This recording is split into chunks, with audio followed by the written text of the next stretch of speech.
There's an Adventist physician in St. Helena, California.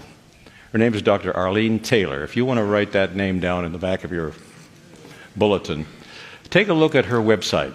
She's a brain specialist. She works with the brain surgeons and the neurosurgeons and the brain specialists, but she's especially been involved with neurosurgeons that are not Adventists, that they're not even Christian. They don't believe in God. And they've discovered something very unique.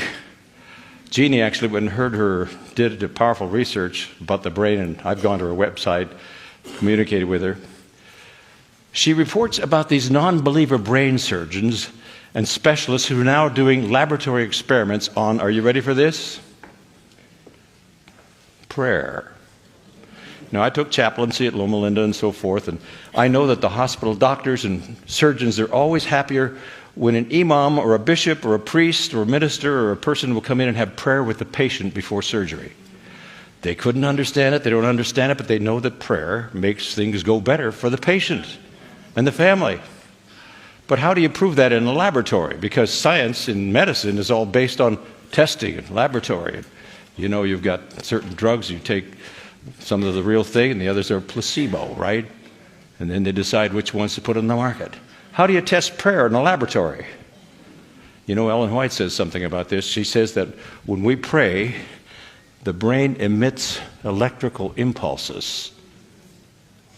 Now, I personally believe that God has a great big cosmic computer, and that big screen, he can catch those prayers, and he can also communicate with me that way. But scientists now, Dr. Taylor says this, in blind studies, they have put these electrodes on your head so that when you pray for someone who's in intensive care in the Orlando hospital, maybe they're even semi-conscious, they don't even know. They don't know about this and you don't know, but when you pray a prayer for anyone, the instant you pray, something happens in the brain of that person you're praying for. That's scientific evidence now that they don't even want to go there because they don't understand this. It's something spooky. It's something mysterious. But there's power in prayer. And we're not praying anymore. Listen to this. I am not finished yet. Dr. Taylor has also discovered something else very significant.